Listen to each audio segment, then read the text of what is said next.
course, from the White House. Garrett, thank you as well. And again, just concluding that Pentagon briefing, roughly 45 minutes from the Secretary of Defense and the Chairman of the Joint Chiefs of Staff, giving us an update on what has been dubbed Operation Epic Fury, both acknowledging this is not a mission that is going to necessarily be short and that there will be more U.S. service members who lose their lives as a result. That concludes this NBC News special report.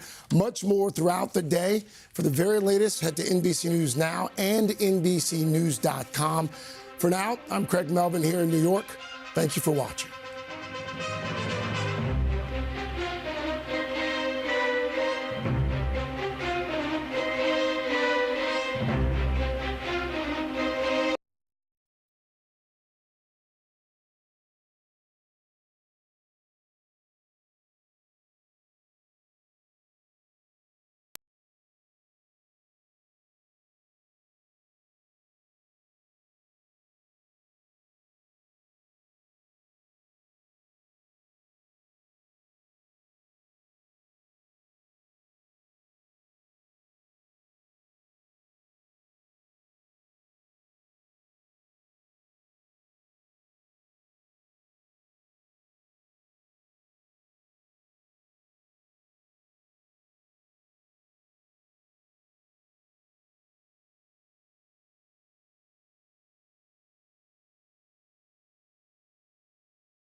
now for you on WCNC. This morning, the Pentagon confirming 3 U.S. Air Force fighter jets crashed in Kuwait, mistakenly shot down by Kuwaiti air defenses during active combat under Iranian attacks. All 6 American crew members ejected and were recovered safely. It comes amid growing violence in the Middle East, with Israel and Iranian-backed Hezbollah fighters in Lebanon exchanging fire, following this weekend's U.S.-Israeli strikes on Iran. Defense Secretary Pete Hegseth weighing in. This is not a so-called regime change war, but the regime sure did change, and the world is better off for it. Lawmakers return to Washington tomorrow for the classified briefings many are demanding. Combat operations continue at this time in full force. Iran's Supreme Leader Ayatollah Ali Khamenei was killed in the Saturday strikes, and now 2 sources briefed on the matter tell NBC News the attacks were timed based on intelligence Khamenei would be at a meeting with senior leaders. As Iran strikes back, now 4 American service members are confirmed killed in action. U.S. officials tell NBC News they were part of an army unit based in Kuwait. 4 others were seriously wounded. President Trump mourning the losses while warning. Sadly, there will likely be more. The president told NBC News in a phone interview he decided to act because Iran was unwilling to say they would not have a nuclear weapon following weeks of negotiations. Reaction from Capitol Hill largely split on party lines. I think the president has started a war of choice. The mothership of terrorism is sinking. Across this country, Iranian Americans hoping for freedom, while protesters fear a spreading conflict. In Washington, And that was Alice Barr for NBC News on WCNC Plus. Like she and I mentioned, Defense Secretary Pete Hegseth did have opening remarks at the Pentagon. This wrapping up just moments ago. We'll play that for you now here on WCNC Plus.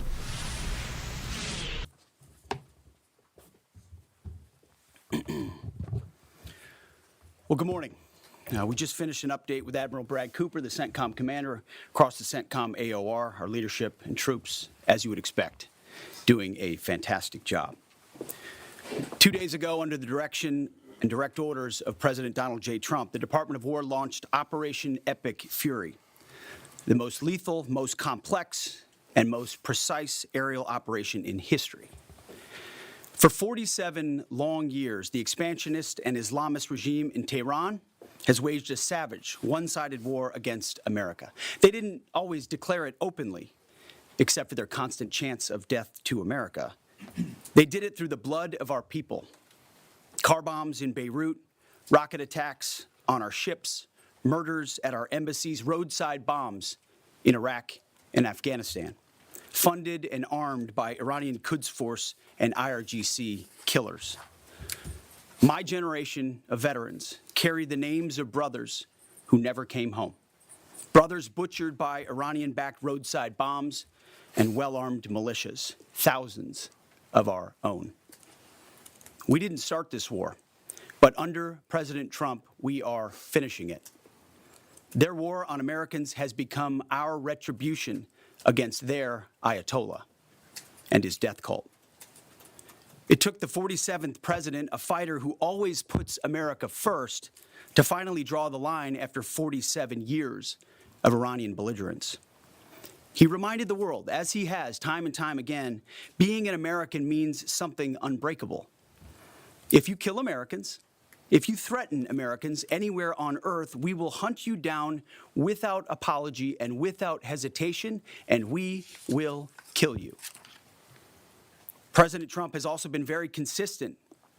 Crazy regimes like Iran, hell-bent on prophetic Islamist delusions, cannot have nuclear weapons. It's common sense. Many have said it, but it takes guts to actually enforce it, and our president has guts. Iran's stubborn and self-evident nuclear pursuits, their targeting of global shipping lanes, and their swelling arsenal of ballistic missiles and killer drones are no longer tolerable risks. Iran was building powerful missiles and drones to create a conventional shield for their nuclear blackmail ambitions. Let me say that again. A conventional shield for their nuclear blackmail ambitions. Our bases, our people, our allies, all in their crosshairs. Iran had a conventional gun to our head as they tried to lie their way to a nuclear bomb. It almost worked under Obama and his terrible deal, but not under this president. Turns out the regime who chanted death to America and death to Israel was gifted death from America and death from Israel. This is not a so-called regime change war, but the regime sure did change, and the world is better off for it. Today, in their desperation, the enemy is unmasked as Iranian missiles and drones rain down indiscriminately on the hotels, airports, apartments, and other civilian targets of their neighbors. Cowardly terrorist tactics from a regime that for decades has trafficked in cowardly terrorist tactics, lies, death, and destruction to this day.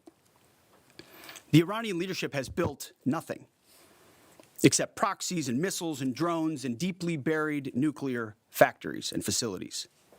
Peaceful nuclear ambitions do not need to be buried underneath mountains. Last June, Operation Midnight Hammer obliterated their nuclear program to rubble. Afterward, we told them plainly, that's it, now make a deal. They arrogantly refused. We said, rebuild it, and we'll stop you again, this time far worse.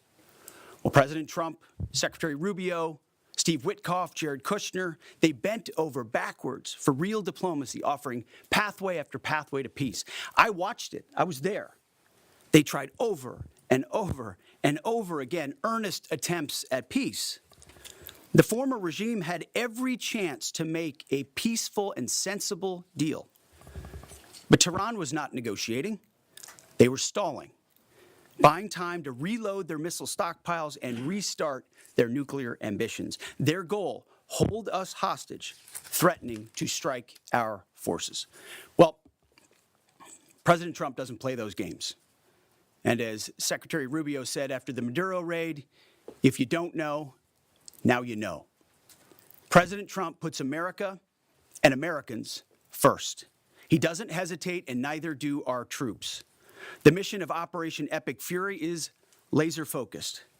Destroy Iranian offensive missiles, destroy Iranian missile production, destroy their navy and other security infrastructure, and they will never have nuclear weapons. We're hitting them surgically, overwhelmingly, and unapologetically.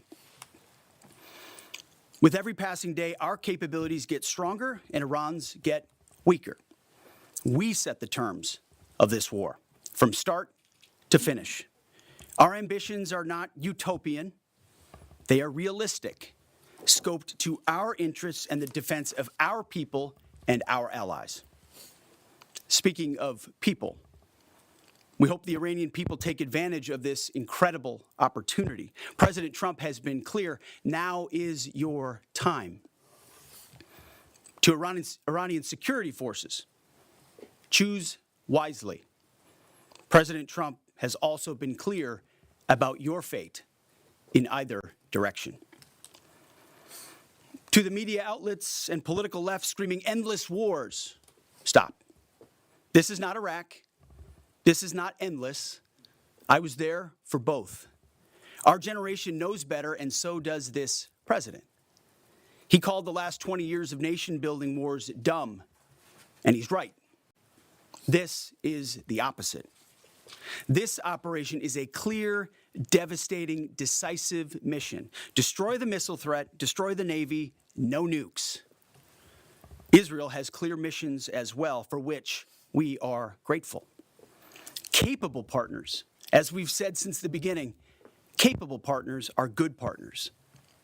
Unlike so many of our traditional allies who wring their hands and clutch their pearls, hemming and hawing about the use of force. America, regardless of what so-called international institutions say, is unleashing the most lethal and precise air power campaign in history. B-2s, fighters, drones, missiles, and of course, classified effects. All on our terms, with maximum authorities. No stupid rules of engagement, no nation-building quagmire, no democracy-building exercise, no politically correct wars. We fight to win, and we don't waste time or lives. As the President warned, an effort of this scope will include casualties. War is hell, and always will be. A grateful nation honors the 4 Americans we have lost thus far and those injured. The absolute best of America. May we prosecute the remainder of this operation in a manner that honors them. No apologies, no hesitation, epic fury for them and the thousands of Americans before them, taken too soon by Iranian radicals. Before I turn it over to General Kane for the operational update, let me speak straight to you, the Joint Force, our warriors on the front lines. This is your moment.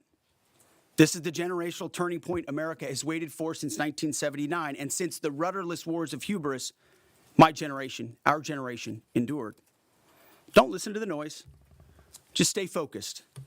Our Commander-in-Chief is steady at the wheel. We face a determined enemy, but you are better.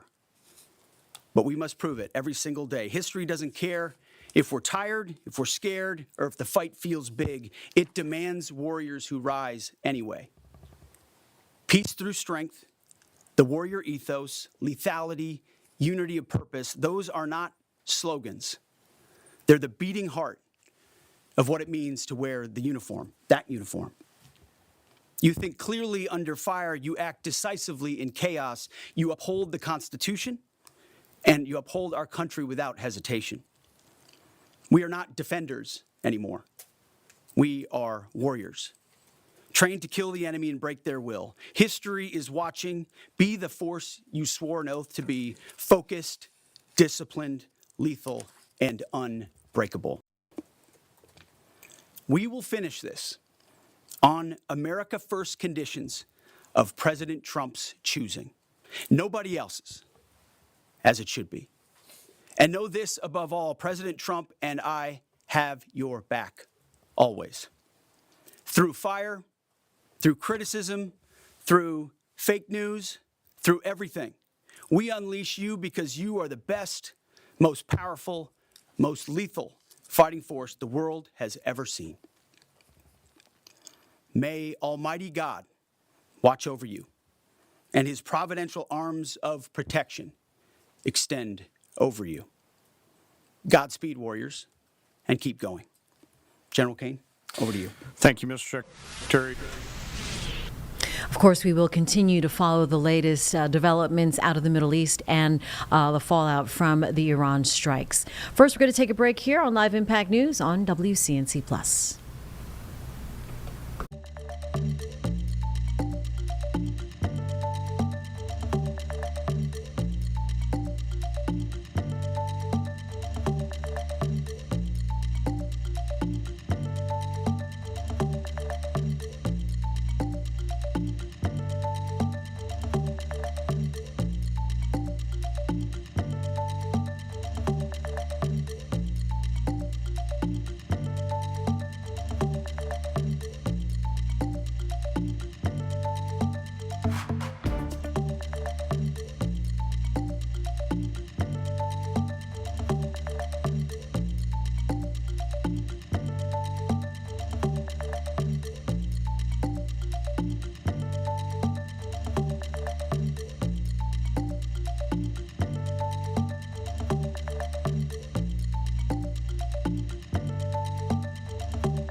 Back here now at 9:16 on Live Impact News on WCNC Plus. We are monitoring the live pictures right now out of Columbia, South Carolina. The procession for the late Reverend Jesse Jackson, expected to travel his home state and go to the state capitol for a ceremony, a memorial celebrating his life. And you can see there that the crew on scene is lining up and getting into a position as we're just taking a peek into what's expected to happen here. Officially set for a start at 10 o'clock this morning, and we will continue to monitor things and bring them to you here on Live Impact News. In the meantime, let's go to Barrow County. This is in Georgia, where the trial for murder, the father of suspected murderer and shooter of the school shooting in 2023, Colin Gray, continues, nearing a close. Let's continue to listen in on the trial now on Live Impact News on WCNC Plus. Conduct versus committing a lawful act in an unlawful manner, which was likely to cause death or serious bodily injury.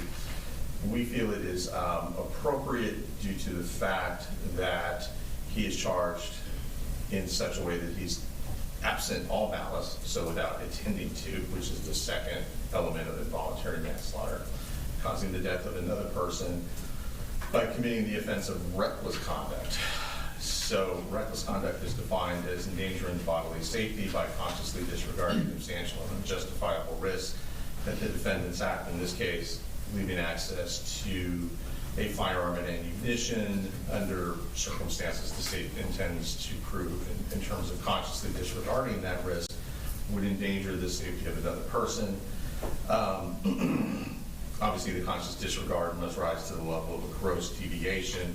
We think the jury could find that he committed involuntary manslaughter based on the elements of that as applied to counts, what is it, 1 and 3 for the minors involved. Yes, sir. Same thing for the involuntary on a lawful act. If they determine, they being the jury, that the way in which he stored the weapon and ammunition did not rise to the level of reckless conduct, then they could find that he committed a lawful act in how he stored the weapons, because it's not against the law in Georgia to store weapons in any particular way or any requirement that the weapons be locked up. And the jury then determined that the way he stored them, although lawful, still was likely to cause death or serious bodily injury. They could find the involuntary manslaughter lawful act in an unlawful manner, so we would ask the court to include both of those as lessers to counts 1 and 3. Or do I understand Ms. Daniels' argument that you're saying because of the additional elements of the age of the victims that these lessers don't apply? Is that? I am not saying that involuntary, so I was only talking specifically about unlawful act. I am not saying that there's not a world where involuntary manslaughter, unlawful act could be a lesser included, but I think the evidence that that lesser included should be given under this Castro-Moran's case is there's no evidence that is kind of hard to prove a negative. Like I said, we're talking about the elements of age and causing cruel and excessive pain. There's nothing to show that those elements are in question. There's been no evidence presented that those elements are in question. And when the differing elements between the lesser included and the indicted charge, if that's not present, there's no reason, the trial court's not compelled to give that lesser included. Do you have any case that goes through sort of a factual analysis? I mean, I realize that the general rule, there has to be some evidence to give a charge, but do you have a case that we can use as an analogy? Or not for these specific charges.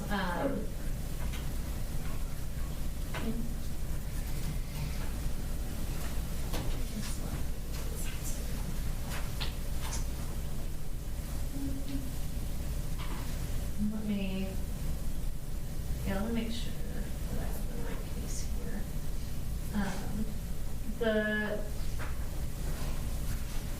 Castro Moran case, essentially. So it's not exactly the same, of course, but that was essentially failure to seek medical care situation, cruelty to children in the second, resulting in murder in the second. And so in that case, so it is, I think it tracks the logic, the case that I provided.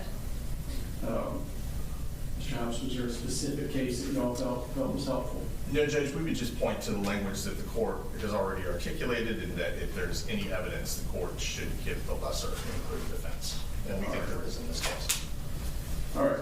I'm going to reserve on that one, and I'll look at some cases on the recess here. Are you also requesting, according to the email, contributing to the delinquency of a minor for the murder in the second? Yes, sir, we are. Any argument or that you want to? Sure, I can go first. So that's obviously a very extensive statute with many different provisions to it, and refers back to a different statute in terms of the definitions. However, what that statute says based on 1612.1 subsection B, subsection 3, is that a person commits the offense of contributing to the delinquency of a minor, the minor in this case being Colt Gray, when such person willfully commits an act, or more importantly, as it says in the statute, willfully fails to act. When such an omission would cause a minor, Colt Gray, to be adjudicated to be a dependent child, as such term is defined in Code Section 1511-2. 1511-2, dependent child is defined as a child who has been neglected, as in need of protection by the court. Neglect is defined in 1511-2, subsection 48, subsection A, as the failure to provide proper parental care or control, subsistence, education, or required by law, or other care or control necessary for a child's physical, mental, or emotional health or morals. A child, as it says in the same statute, is considered in need of the protection of the court if that child commits what's known as a designated felony, either A or B. The charges against Colt Gray in his indictment qualify as a designated felony under A, and because the way this case is indicted charges Colin Gray, irrespective of intent, with failing to lock up his gun, failing to supervise Colt, failing to provide him with mental health care, that fits the statute. It's clear that he has been charged with what would be the equivalent of designated felonies, and as such under that statute would be defined as a dependent child who's been neglected by Colin Gray's failure to do certain things. This statute fits. As the court stated, there is evidence. There's only slight evidence necessary in order to give the charge, and in this case, frankly, Judge, this charge fits better with what the evidence that was presented in this case and the arguments that were made in this case than any other statute. So we would ask the court to charge with contributing to the delinquency of a minor. And Judge, I'll address that, and then I do need to circle back to address involuntary manslaughter lawful act in relation to the cruelty or the murder second charges. But regarding the contributing to the delinquency of a minor, I do have one case. It's Staib, S-T-A-I-B versus State. That's 309 Georgia Appeals 785. That's a 2011 case, and I believe the statutes that is looking at were slightly different at the time. So it's looking at cruelty in the second and then contributing to the deprivation of a minor, but the logic is still the same. That case says that they do not merge as a matter of law. And I think, like I said, even though the statute language might be slightly different, the policy behind the statutes and the wording of them track along with what our statutes are now. The other thing, Judge, and the main issue that we would take with the contributing to the delinquency of a minor, well, we wouldn't disagree with Mr. Hobbs that it could very easily be argued that the defendant contributed to the delinquency of Colt Gray. Adding this as a lesser included is putting a lesser included with an entirely different victim. The named victims in these counts are Christian and Mason, and as well as all the mentally and physically injured victims in the indictments. To include a lesser included where the state has to prove a different victim, which in contributing to delinquency of minor, that would necessarily, under that statute, have to be called gray. That doesn't logically track with how a lesser included works. I can't think of any scenario. You've been watching live the trial for Colin Gray out of Barrow County, Georgia. We're going to take a quick break here on Live Impact News on WCNC Plus. Back with your opening bells after the break.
Back here now as we approach 9:30 on Live Impact News on WCNC Plus. Want to bring you to the opening bell at NASDAQ as well as the New York Stock Exchange. We're following the numbers, and this, of course, amid the conflict and airstrikes over the Middle East over the weekend. We will continue to monitor those numbers when they bring us up to speed here. The futures were certainly up.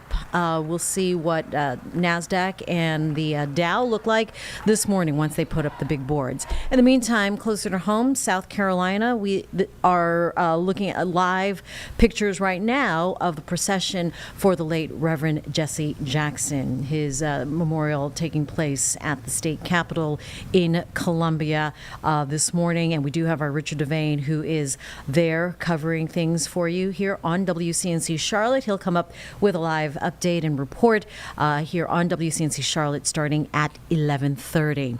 And speaking of the Mideast, we are looking at live pictures here.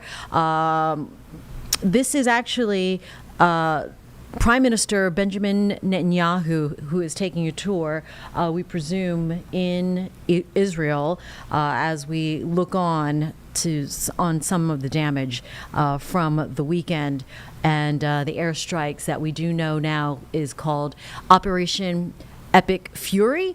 And we also have learned this morning that four U.S. members, U.S. military members killed in that operation. The president saying just moments ago that he expects Epic Fury to last 4 to 5 weeks, and that unfortunately it is not out of the realm of possibility that we might have more U.S. military members killed during this operation. region. More to come from the Iran airstrikes rather, excuse me, here in the coming hours and certainly weeks. Let's turn now to our Majestic Storm, who is here in the Live Impact studio covering our weather. We had a majestic weekend because, like you said, Majestic, it was going to be glorious, and it certainly was. Had enjoyed some of that sunshine. Finally. Did you get outside? What did you do yesterday? You know it. I sat. Oh, just sat outside in the sun. I sat outside in the sun. I love that. Yeah. That's all you need maybe to I had do. a glass of wine. Perfect. Out there Even better. in the sun. Okay. I did around the same thing. It was so beautiful yesterday, and now as we're heading into our new week, boy, we have some changes on the way. So let's get straight to it. Yesterday, we officially topped off at 77 degrees. That was our high temperature yesterday. It was warm across the board. It was a beautiful Sunday. Sure hope you got to get outside and soak up some of that nice weather. If you didn't, don't worry, we have much more to come. Now, we actually hit our high temperature right around midnight tonight into the 60s.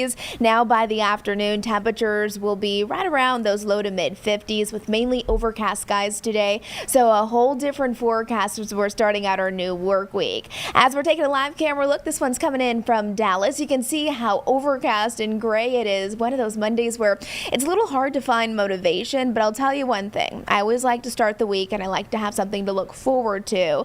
And when we were putting together our 7-day forecast, there's a whole lot of nice weather to look forward to. So we just have to get through today. Cloudy skies, cool, and we could even see a few passing sprinkles. We're not really anticipating any impactful rain over the next 24 to 48 hours, but at times we surely could have a little rain here and there. Live camera look, that one's coming in from Monroe in that background there. Looks like mainly dry roads there.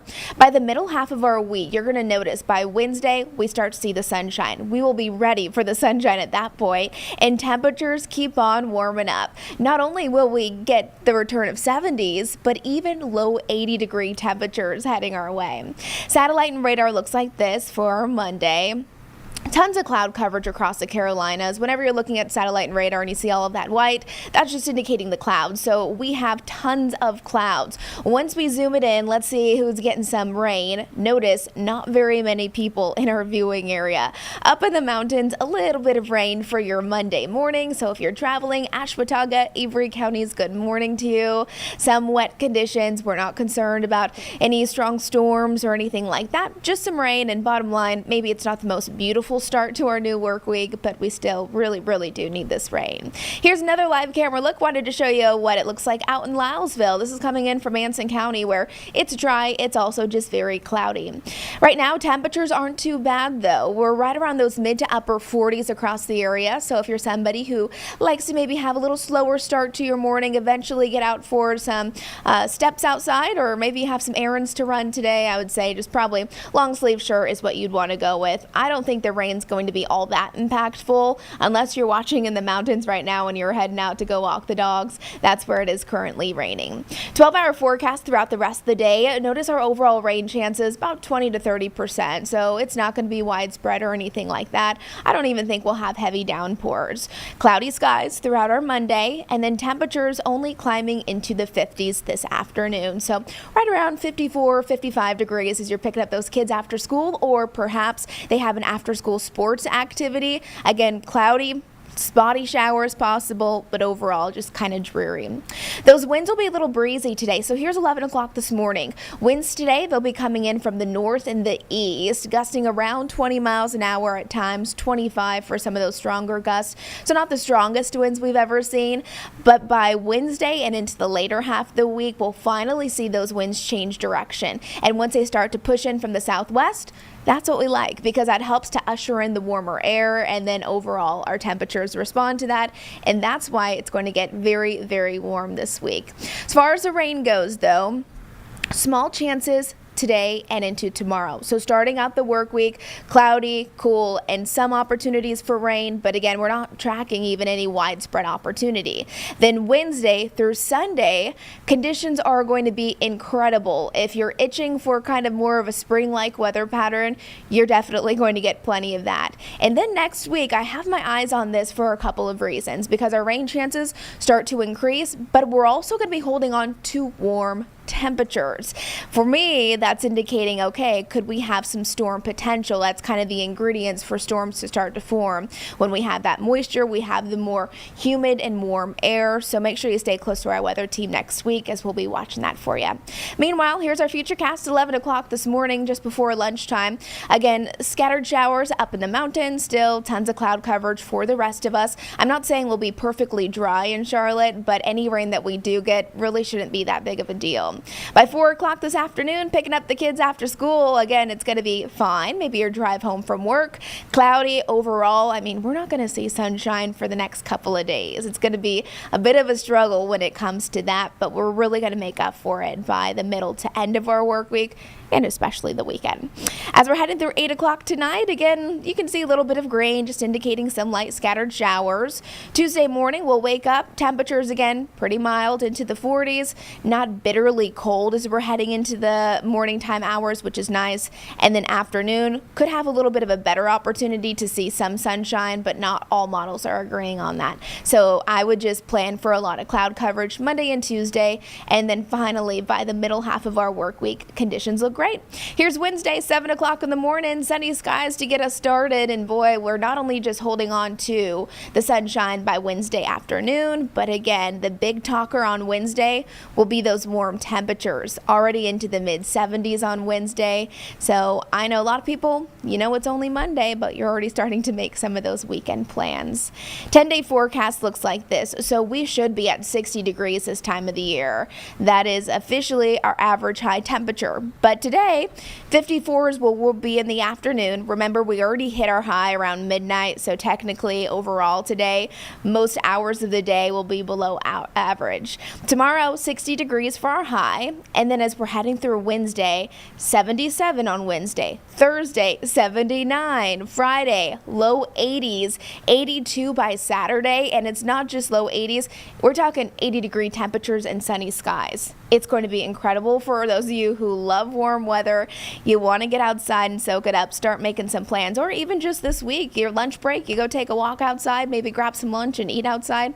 That's always nice. And then next week, when I was talking about the storm potential, definitely catches my attention because of how warm those temperatures stay next week. With the combination of warm temperatures and then that moisture starting to push through, that's what we need to be mindful of. This time of the year, remember around March 1st, our average is 60 degrees, April 70s, and then eventually in May about 80 degrees. So we're going to actually feel like we're more May-like this weekend than we are March-like. Let's go ahead and wrap things up with our Jury Hunt Supercenter 7-day forecast. It is going to be very mild the next 2 days, cloudy skies, Jane, but we'll continue to keep our eyes on Wednesday and especially this upcoming weekend. All right, thank you so much, Majestic. Want to get you right now to what's happening live. This is in Israel. Prime Minister of Israel, Benjamin Netanyahu, taking a tour of one of the attack sites out of Jerusalem. Let's go ahead and listen in on Live Impact News.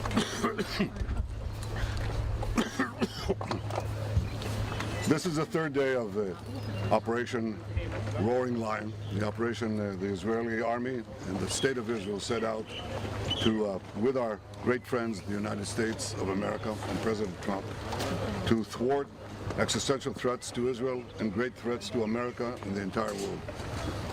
When I stand here in a place that was bombarded by the terrorists in Tehran against innocent civilians, you see the difference.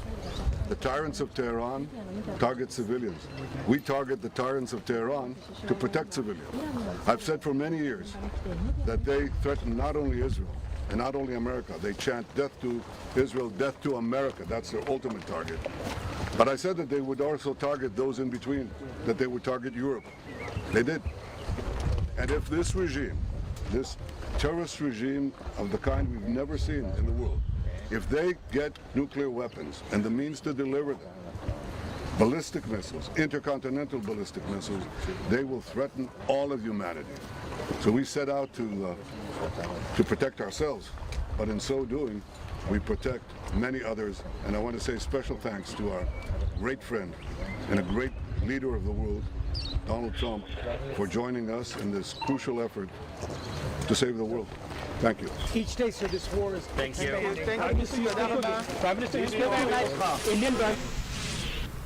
All All right, you just heard from Israel's Prime Minister Benjamin Netanyahu taking one question and speaking in English from one of the attack sites in Israel.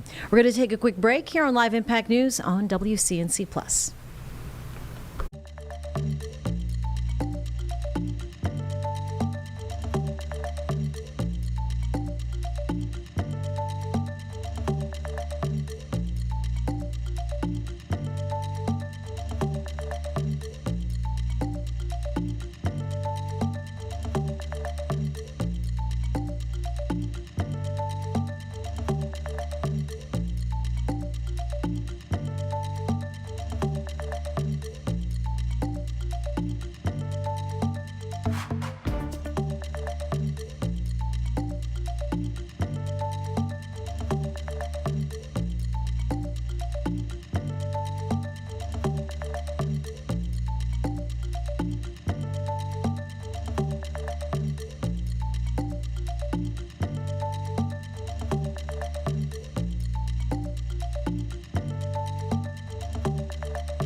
Here at 9:44 on Live Impact News on WCNC Plus, over the past 80 years, Paralyzed Veterans of America has helped reshape really the accessibility and independence and what that looks like for veterans with spinal cord injuries like MS and ALS and millions of others suffering around the world. So to celebrate an incredible milestone, the power of PVA is a 6-month public awareness campaign featuring real veterans whose lives have really been transformed. And one of the members and veterans is our guest this morning, U.S. Marine Corps veteran and retired Jesse Lind. Thank you for joining us from Myrtle Beach this morning. Of course, this is in the backdrop of what's happening in the Middle East, and our thoughts are with the families and the loved ones of the U.S. Army, U.S. military members, 4 of them that have been killed in that operation. But Justin, we thank you, of course, for your service and representing PVA this morning. Appreciate your time. I appreciate you having me. Good morning. Good morning. So take us back to the Marine Corps then and share your experience, your service, and the circumstances that have led you to today. Yeah, absolutely. My military career was fairly brief. I was stationed in 29 Palms. I was active duty, and I got in a civilian automobile accident, and I broke my back in 3 places, T10, T12, and L2. And the rest is kind of history. That's where my affiliation with the Paralyzed Veterans of America began. Oh, wow. And so after your surgery then, what were the biggest physical and emotional challenges that you were facing? Yeah, well, mentally it's definitely tough. You have a kind of a thought of how your life is supposed to be, and then you have a catastrophic injury, and all of a sudden it is tremendously different. And I think that takes a mental toll. But you kind of gotta dwell on the things that you can do rather than the things that you cannot. And you kind of try to approach it with a glass half full attitude. Oh, there you go. So how did you first get connected to Paralyzed Veterans of America? What was that initial interaction like? Yeah, well, initially when I was being, discharged and retired, the PVA represented me so I can get my retirement benefits. So that was my very first interaction with them. Oh, okay.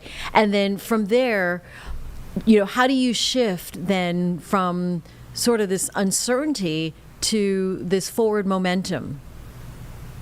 Yeah, well, you know, at some point in time, I feel like you almost have to reinvent yourself. You know what I mean? And what did that for me was adaptive sports. I got my introduction to adaptive sports at the National Veterans Wheelchair Games, which is co-hosted by the PVA. And from there, it pretty much, you know, changed my life trajectory. I kind of fell in love. I've met so many people. I've made lifelong friendships. I have accomplished so much. I have so many fond memories, and it all started at that initial introduction. From there, I took that experience home. I started a wheelchair basketball program here in North Myrtle Beach. I started my own nonprofit. I'm just very, very grateful for that introduction. Yeah, I mean, it's definitely life-changing. And so what does it mean to you then to be on this national stage, being part of this campaign? Well, you know, PVA has been around since 1946. We're the only veteran service organization that is dedicated to veterans with spinal cord injuries and diseases like multiple sclerosis and ALS. You know, our size, our scope, our impact is really unmatched. I mean, we show up at your bedside, and we also show up for you at Capitol Hill. You know, we've advanced spinal cord research. We've helped design accessible landmarks. We've pioneered adaptive sports. And probably one of the biggest accomplishments was the American with Disabilities Act. We helped, push that through. And that, that benefits the entire disability community, not just our members. For someone watching you and watching, the group, what is your message to them here right now? Yeah, never give up. You'll find your place. Just, stay out of your head, keep a positive mind frame, and you'll go a long way in life. Jesse Lynn, thank you for your message this morning. A lot of people could use it at a time like this, and continued success and forward momentum with Paralyzed Veterans of America, and they're in North Myrtle Beach. Appreciate it. Thank you, ma'am. Appreciate you having me. And we'll be right back on Live Impact News on WCNC Plus.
At 9:51 on Live Impact News on WCNC Plus, want to bring you some images right now of the late Reverend Jesse Jackson arriving the South Carolina State House. This is the procession arriving for one of a number of memorials for his life. We're going to play this. There's not so much in the way of an interview, but this is the procession just happening moments ago now on WCNC Plus.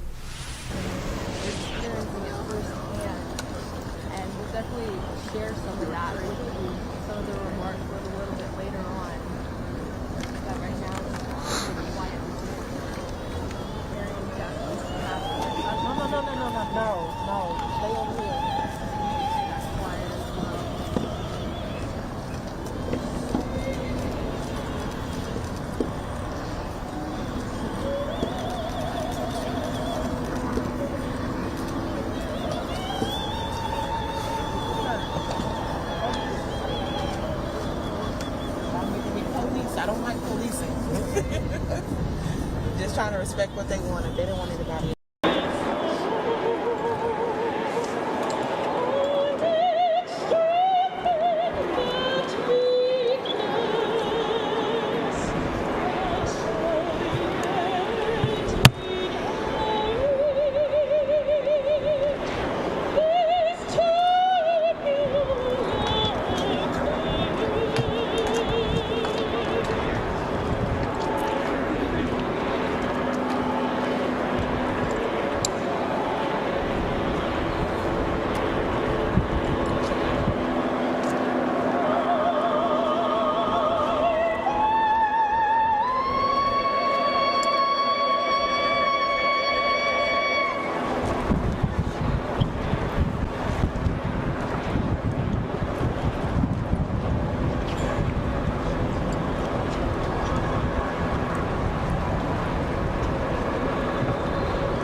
And you've been watching the late Reverend Jesse Jackson arriving after the procession at the State House in Columbia, South Carolina. A private service scheduled here at 10 o'clock with a public memorial scheduled at 10:30. We'll be right back on Live Impact News on WCNC Plus.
At 9:58 here on Live Impact News on WCNC Plus, coming up on 10 o'clock as we take a look at live picture at the White House right now. We are expecting the president to speak at 11 o'clock, so an hour from now. We just got the notice from NBC News, so we'll bring that special report to you here on WCNC Charlotte. Of course, it is all amid the airstrikes over the weekend that killed Iran's supreme leader. And taking a look now at the New York Stock Exchange, we are looking like we're down as tensions are there in the Mideast. Operation Epic Fury, the president has said, is expected to last about 4 to 5 weeks. We did learn this morning that 4, not 3, but 4 now U.S. military members killed in that operation that took out the leader of Iran. And we also wrapped up a briefing from the Pentagon, if you were with us earlier this hour, from Secretary of Defense Pete Hegseth, as well as Joint Chiefs or Chief of Joint Staff there, General Kane. So right now we want to go to, this is Kentucky, where there is a bridge collapse blast, a controlled blast that is scheduled for 10:01 as we take a peek at their reporter getting ready for their live picture. Can we listen in, James? Okay, let's go ahead and listen in. All right, perfect. This is Live Impact News on WCNC Plus. He may have just paused a moment, Jane, but there is that bridge you just mentioned. It's going to be a controlled explosion, and as you pointed out, we do have some precipitation in the area, so we can look at the radar here real fast while we wait for this controlled bridge explosion in the next 30 seconds or so. They are just south of where it says Cincinnati, so we're on the Kentucky side of the river, and the governor is present for today's explosion, Jane, as they work on some new infrastructure for the state, and in the next 30 seconds, we expect them to do a controlled explosion of this bridge. All right, so we're just going to stand by here because they said it's expected to happen at 10:01, so we expect the precise military time there. Demolishing this existing bridge, the Kentucky 8 Licking River Bridge. It is a major milestone that's being described. It's towards construction of a modern bridge connecting Newport and Covington. If you're from that area, you'll know that the area is what area is being covered, rather. So they're going to place specific, carefully engineered charges at locations on the bridge to cleanly sever the steel supports. And that is expected here to happen any minute now. Okay. Let's go ahead and listen in.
There you have it. I don't think the wildlife enjoyed that.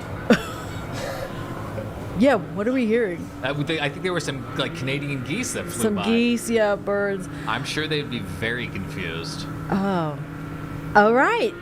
All that planning, there she goes. So fast.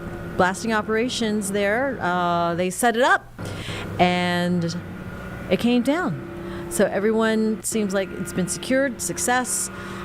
They are going to construct a new modern bridge connecting Newport and Covington after that explosion, something that's been planned. It's always kind of fun to watch a successful controlled bridge blast. I don't think we've had one of these on Live Impact News before. This might be a first for us. There you go. All right, with that, let's go ahead and... yeah, the smoke dissipating. All right. Ta-da! I was waiting to see if this reporter. Oh, there's a reporter on 4 is speaking. Let's listen. Okay. Yeah, there were a lot of people standing around. I was right next to the governor. You know, it was kind of an awkward situation there for a minute. You know, they hit the plunger and they're like, well, shouldn't that blow the bridge? But when that thing went, you could feel the concussion. It actually knocked some sleet off the top of one of these little devices they have here to try and keep everybody a little bit out of the weather.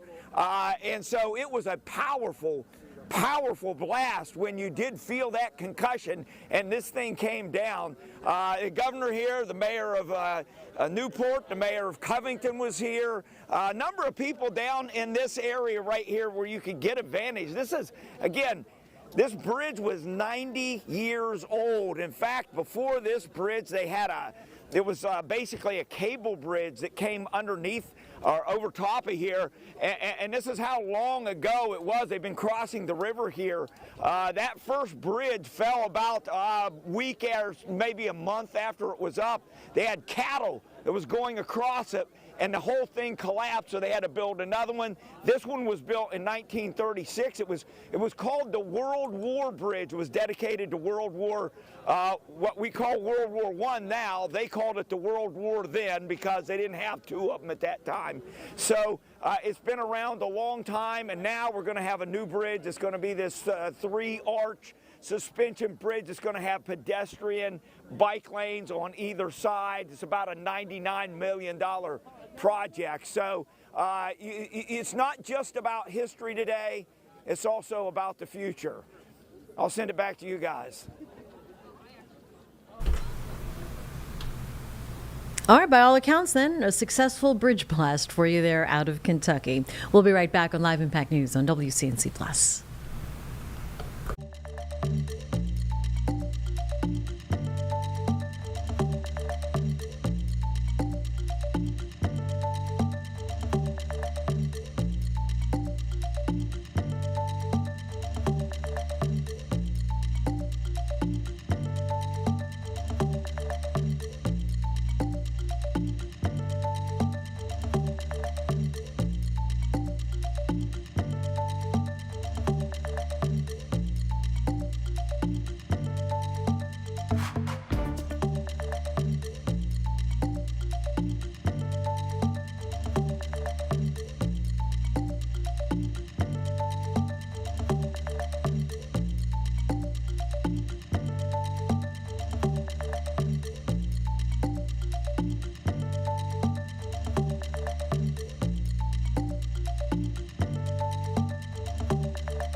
Right now, 10:07 here on Live Impact News on WCNC Plus. Want to let you know that President Trump is expected to speak on the airstrikes that killed U.S. military members over the weekend in Iran. 4 of them we're learning this morning now. He will be speaking here at 11 o'clock. We will bring that to you here on Live Impact News on WCNC Plus when that special report comes down. In the meantime, Secretary of Defense Hegseth and General Dan Kane spoke earlier, had a briefing from the Pentagon. We'll continue to play that out with General Kane's remarks now from the Pentagon from earlier this morning on WCNC Plus. American people on the actions taken thus far. The briefing will discuss the preparation, the planning, setting the force, the early operations, and how we're assessing the progress thus far. So let's get started. On Saturday, 28 February at 01:15 Eastern Standard Time, 9:45 a.m. local Tehran time, on the orders of the President of the United States, U.S. Central Command, under the command of United States Navy Admiral Brad Cooper, commenced Operation Epic Fury. As I said, I'm going to walk you through the initial phases of the operation, but first I want to express my deep condolences and the condolences of the Joint Force to the Department of War personnel killed and wounded in actions thus far. As the Secretary said, they're heroes and represent the best of our nation has to offer. They're true examples of what selfless service means. Our deepest and heartfelt condolences are with their families, their friends, and their units. We grieve with you, and we will never forget you. Additionally, I stand here before you today grateful for each service member, planner, logistician, operator across our joint force, for our Department of War civilians, our intelligence community teammates, our interagency teammates who continue to stand in harm's way alongside us. I am proud of all of you as you take the fight to the enemy, and we are the best in the world at integrating, period. I want to extend my personal gratitude to the dedicated commanders and senior enlisted leaders and the enlisted members of the Joint Force who are fighting this fight across the CENTCOM AOR. In addition to Admiral Cooper and Fleet Master Chief Compton, I want to highlight a few today. U.S. Army Central Command Commander Lieutenant General Pat Frank, who along with his team are fighting the counter-missile and counter-drone fight. United States Navy Central Command Commander Vice Admiral Kurt Renshaw and his team, who are engaged with the Iranian Navy and projecting American naval combat power from the seas. And United States Air Force Central Command Commander Lieutenant General Derek France and his leadership team, who are crushing Iranian targets from the air. I want to highlight the support to the CENTCOM fight from other combatant commands who are directly involved with this effort, to include U.S. Spacecom, U.S. Cybercom, and U.S. UCOM. I also want to specifically call out United States Transportation Command and U.S. STRATCOM for their contributions to this fight. We cannot project American combat power at the time and place of our choosing without both. And finally, I want to express how deeply thankful I am for the continued service and sacrifice of the entire Joint Force and their families. Their unwavering commitment and dedication are the cornerstones of this effort. So let me start with a few details. First, to be clear, as the Secretary said, this is not a single overnight operation. The military objectives that CENTCOM and the Joint Force have been tasked with will take some time to achieve, and in some cases will be difficult and gritty work. We expect to take additional losses, and as always, we will work to minimize U.S. losses. But as the Secretary said, this is major combat operations. So let me talk about the preparation and the planning. On February 28th, the full strength of America's armed forces came together in a unified purpose against a capable and determined adversary. The United States Army, Navy, Marine Corps, Air Force, Space Force, Coast Guard, and our reserve components integrated across our combatant commands and began coordinated operations with the Israeli armed forces of an unprecedented scale. As the Secretary laid out, our military objectives are clear. Our mission is to protect and defend ourselves and, together with our regional partners, prevent Iran from the ability to project power outside of its borders and be ready for follow-on actions as appropriate. Across every domain, land, air, sea, cyber, the U.S. Joint Force delivered synchronized and layered effects designed to disrupt, degrade, deny, and destroy Iran's ability to conduct and sustain combat operations. On the U.S. side, this marked the culmination of months and in some cases years of deliberate planning and refinement against this particular target set. From precision strikes against key military infrastructure to persistent intelligence and targeting integration to the close coordination of the components across vast distances, this operation again demonstrated America's reach, readiness, and professionalism, and that of our joint united force. It was historic not only in the operational scope, but in the level of joint integration displayed across every element of the joint force. And as I said earlier, this work is just beginning and will continue. So now to talk a little bit about setting the force and setting the theater. On the order of the Secretary of War over the last 30 days to reinforce deterrence and provide the President with credible options should action be required, the Joint Force began to systematically reposition assets and personnel across the region. These movements ensured that U.S. forces remained postured, protected, and ready to respond decisively for any emerging threat. This deployment included thousands of service members from all branches, hundreds of advanced 4th and 5th generation fighters, dozens of refueling tankers, the Lincoln and Ford Carrier Strike Group and their embarked air wings, sustained flow of munitions, fuel, supplies, all supported with command and control, intelligence, surveillance, and reconnaissance network. And the flow of forces continues today. In fact, Admiral Cooper will receive additional forces even today. This rapid buildup of forces demonstrated the joint forces' ability to adapt and project power at the time and place of our nation's choosing. I want to highlight a couple specific cases for you. The Gerald R. Ford Carrier Strike Group, which many of you know was down in the Western Hemisphere, redeployed across the Atlantic to set the theater. The ship, her crew, their families, and the entire strike group took a deep breath and, as they always do, began planning to conduct combat operations.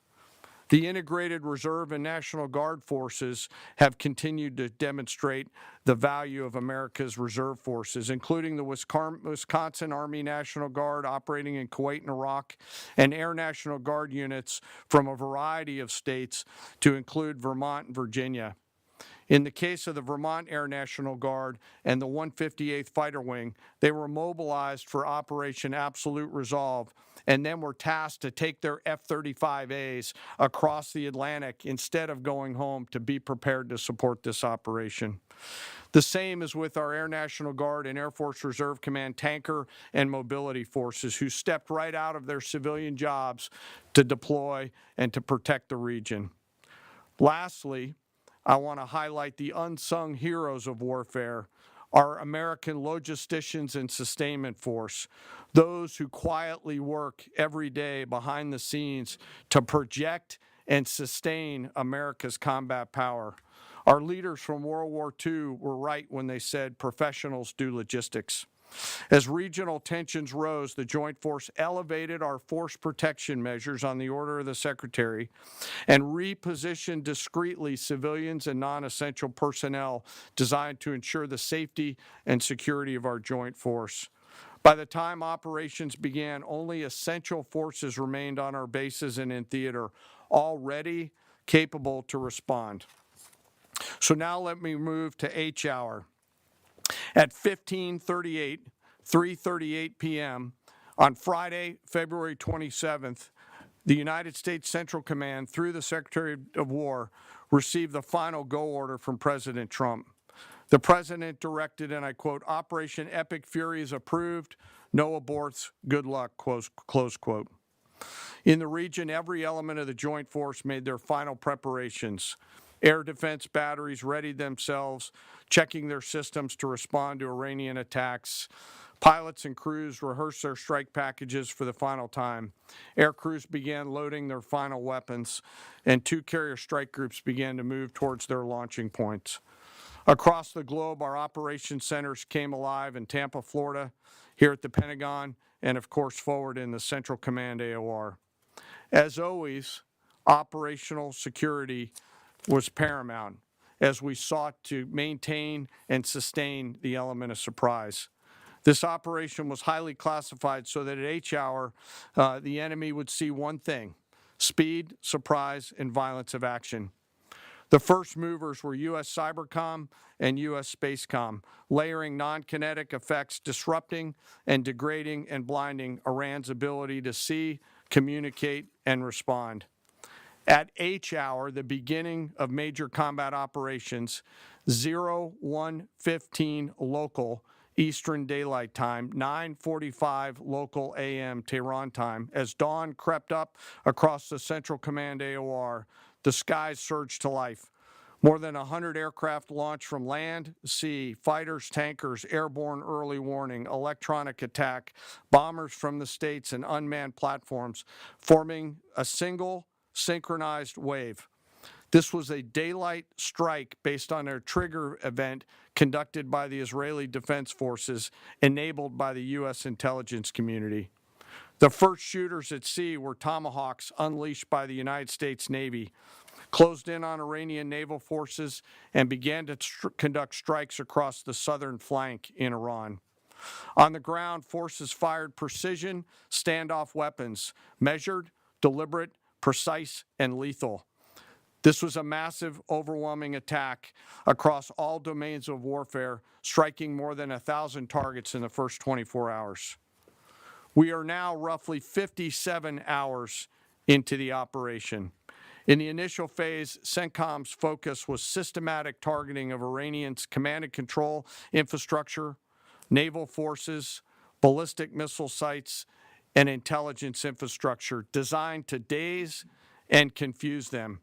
Coordinated space and cyber operations effectively disrupted communications and sensor networks across the area of responsibility, leaving the adversary without the ability to see, coordinate, or respond effectively. The combined impact of these strikes, swift, precise, and overwhelming, has resulted in the establishment of local air superiority. This air superiority will not only enhance the protection of our forces, but also allow them to continue the work over Iran. Over the course of the last 2 days, the Joint Force has launched hundreds of missions from land and sea and delivered tens of thousands of pieces of ordnance. The effort continues to scale. This included American B-2 bombers, which again, similar to Midnight Hammer, flew a 37-hour round-trip sortie from the continental United States, dropping precision, penetrating munitions on Iranian underground facilities across the southern flank and slightly deeper. Additionally, Israel has separately executed hundreds of sorties against hundreds of targets. Beyond Air Force and Navy aircraft strike packages, coordinated salvos of precision standoff weapons from across the region have neutralized hundreds of pre-planned targets. As I mentioned earlier, in support of these kinetic operations, U.S. Cybercom and Spacecom have continuously layered effects to disrupt, disorient, and confuse the enemy. I will note that this operation had several combat firsts, which I'll allow at some point in the future Admiral Cooper to talk about since he owns the AOR. While we've prosecuted a relentless offensive campaign, our defense has been equally important. Across the theater, operations have remained steady and disciplined. Once again, our integrated air and missile defense network is performing exactly as it's intended. U.S. Patriot and THAAD batteries, along with ballistic missile defense-capable Navy destroyers, continue to coordinate and execute intercepts with precision and consistency. I wish that every American could hear the voice communications like I have as these joint operations centers remain calm, focused, and cool while executing under fire over and over again. Collectively, these systems have intercepted hundreds of ballistic missiles targeting U.S. forces, our partners, and regional stability. The threat from one-way attack UAVs has remained persistent. Our systems have proven effective in countering these platforms, engaging targets rapidly. Each intercept represents hundreds of hours of training, readiness, and technology all coming together to work as designed. We will remain vigilant in the counter-UAV fight. And the defense of the region is not ours alone. As the threat grew, our partners surged in beside us. Air defense batteries in Qatar, the UAE, Kuwait, Jordan, and Saudi Arabia joined the fight, proof positive that years of training, trust, and hard-earned integration pay off. I am aware of the loss of 3 U.S. Air Force F-15Es overnight in the region. I am grateful for the safety of the crews, and we know that this was not from hostile enemy fire. As this matter's under investigation, I'll not comment further on this. Let me close. Operations will remain active across the theater and across the globe. The U.S. forces are postured not only to maintain pressure, but to respond and adapt as required. Operation Epic Fury stands as a reminder of what the United States military uniquely delivers: the ability to project power on a global scale with speed, surprise, precision, and overwhelming force when and where our nation requires it.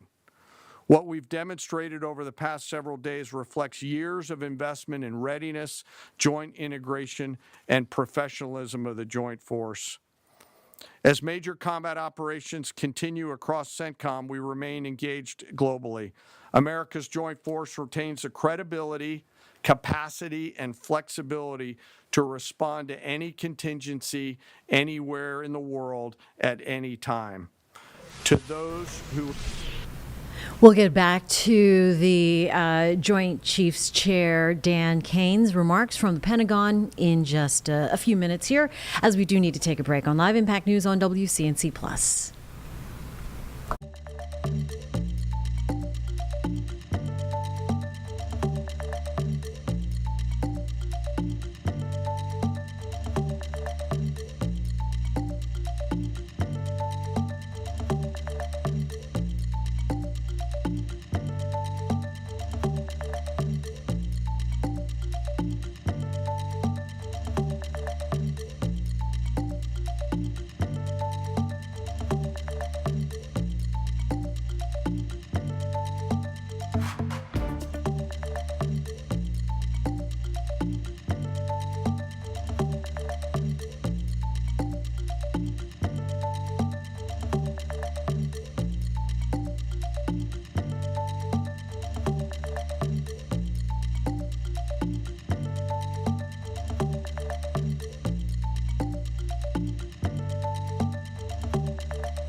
At 10:27 on Live Impact News on WCNC Plus, let's continue to play out now. Moments ago, U.S. Chair of Joint Chiefs of Staff Dan Kane delivering remarks at this morning's Pentagon briefing. The president expected to speak on Iran coming up at 11 o'clock. We will bring all of that to you here on Live Impact News on WCNC Plus. Interests. Understand clearly, we can reach you, we can sustain the fight, and we can scale the fight. And we will prevail. To the American people, your joint force remains steady, frosty, calm, and focused.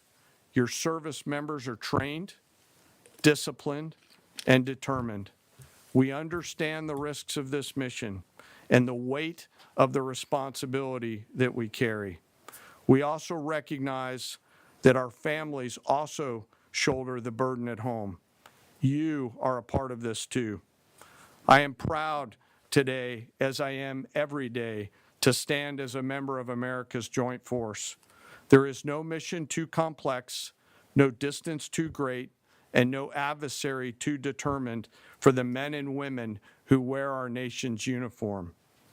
We mourn our fallen, we honor their families, and we continue our mission with focus, unity, and strength.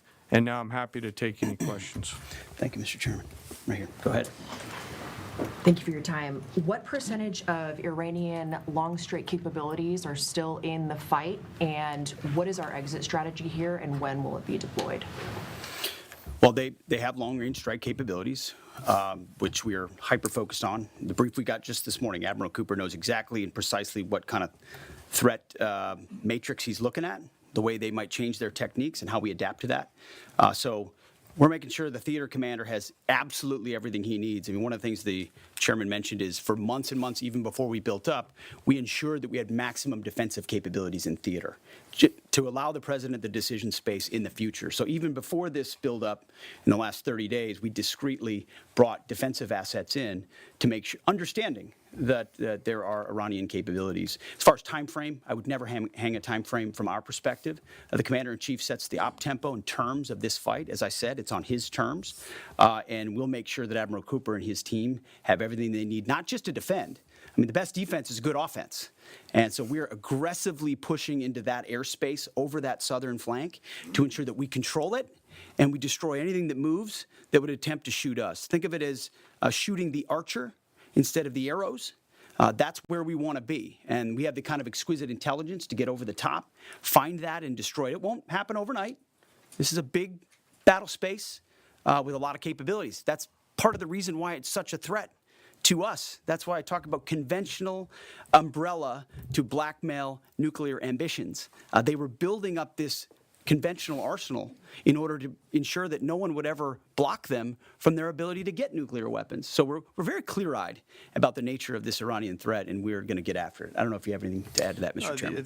Thank you for the question. The only thing I'll add is that unlike an operation, a single operation like Midnight Hammer or Absolute Resolve, it'll take some time for us to conduct battle damage assessment, and the targeting cycle that CENTCOM will run will take those things into effect. Admiral Cooper will adjust his plan and fires accordingly to ensure that we're attriting that. He's focused on long-range strike capability coming out of the enemy, and that's a key and essential part of it. Of the capabilities that still exist from the enemy front? Yeah, that's what I mean when I say we're still doing BDA. Normally we'd be able to see a singular thing and we'd assess pretty quickly.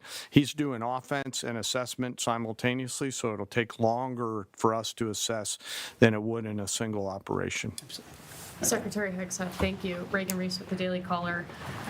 2 questions for you. The president said yesterday in his video message that we will leave Iran when we complete all of our objectives. What are our objectives? And can you share more information on how the soldiers who were killed were killed? Well, I laid out the objectives, as did the chairman. They're completely nested. I mean, Iran has an ability to project power against us and our allies in ways that we can't tolerate.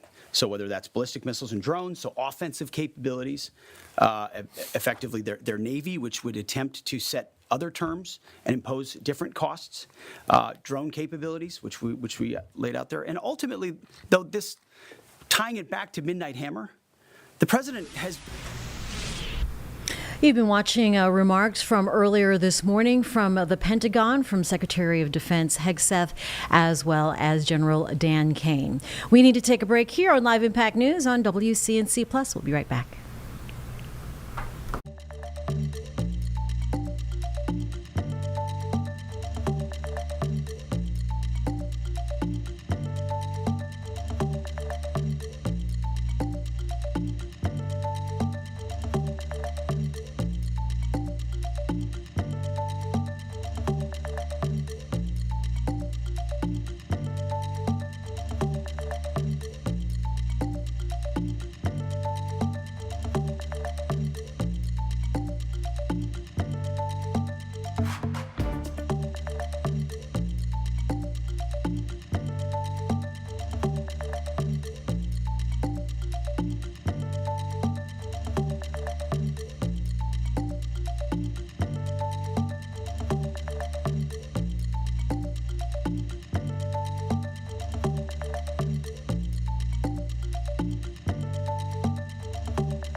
At 10:34, you're watching Live Impact News on WCNC Plus. Oh, this morning we are getting a little early access for a big event happening Wednesday, the big One Chicago crossover event. If you've seen the commercials, plugging it this Wednesday here on NBC, WCNC Charlotte. So joining us this morning are Luke Mitchell of Chicago Med, Dermot Mulroney of Chicago Fire, and LaRoyce Hawkins of Chicago PD. To share with us fans and viewers what all three shows are going to do when they collide in this one huge night of television. Good morning, fellas. Thank you for joining us here at this early hour. The best part of it, right? The press junket. Right. Absolutely. Well, it's an honor to appear with these two gentlemen. So, yes, indeed. Great day. All right. Absolutely. Cheers. All right. So, yeah, it's really nice to see all three of you here in one room. A big night for the three franchises of Chicago. It's really a commitment, though, for viewers. What was it like for you guys being the same set and having this storyline kind of come together? It was, you know, for me, it's always kind of like going to your grandma's house for Thanksgiving. Or, you know, like your favorite auntie, and you know it's going to be family there. It's like it's not your house, but you feel at home. Yeah. And I think that's how we all feel when we get to share each other's sets. We get to play with each other's crew. You know what I mean? It feels like family. And so, yeah, we thoroughly enjoy it. Yeah. Yeah, no fighting over craft services, though, at the table or anything. Well, sometimes. Well, there is, to be honest, or as you say for the record, there is somewhat of a, you know, mild rivalry. But okay, I'll just come out and say it. Chicago Med has the best craft service. It's like you would pay for it. Like I would pay for it. Going to a deli. If I had to. Yeah. See, well, that's what. Med, so you know. Yeah, that's what I'm saying. All right, let's start with you, Dermot. All right, so Chief Pascal kicks off this whole event with this fire, and that apparently is the big deal, right? So no pressure that you're kicking things off here. What was it like knowing that everything's going to kind of ride on what happens with you first? Oh, well, of course, that's half of the fun, and for us, it puts Chicago Fire as the first part of the three-part story, so thanks for asking about that. Then, of course, we pull up to the disaster, and Chief Pascal's got to get out and start barking orders with not only 5 fire trucks pulling up behind the actor, but also 4 camera crews rushing at you, a crane swinging over your head, and, like, fire. So, I don't know. I love it, but it can be really hard. They're showing the promo because they can't show anything else. You just see that something's up with that airplane because the story's too good. This is a format where you don't have to spend a second developing the character. So they just jump right into story, and it's like white lightning through the whole 3 hours. So you'll hardly know it happened, but don't do anything else Wednesday night. Yeah, okay, so after that then, Chicago Med has to kick in, and Luke, very exciting for you to just sort of be the segue, right? I mean, totally. I mean, obviously, Chicago Fire does an amazing job at setting up what this event is, and then it's our job to kind of start figuring out. There's a problem-solving part to this equation, and that's our job. And there's a time element as well. So we are dealing with and treating multiple first responders as well as other people, and it's really tense, you know. So we kind of grab the baton and carry it forward. Yeah, you kind of your character anyway, right? Keeps it together, but barely. Is that fun? So much fun. I mean, last season he didn't keep it together at all. Completely went off the rails. But this season, yes, he keeps it together, and he's kind of been piecing himself back together. But yeah, it's great fun to play someone who is so deeply flawed, and to just find those little moments that make him interesting. Yeah, and Leroyce, you kind of close things out right for the night. Why stay for that third hour, and how is it to sort of anchor the whole coverage? Just for Leroyce alone. Yeah, I mean, that question answers itself. That's a great. Why stay for the third hour? I think Chicago PD does a great job on the back end of things. Just bringing it home and letting it hit the heart.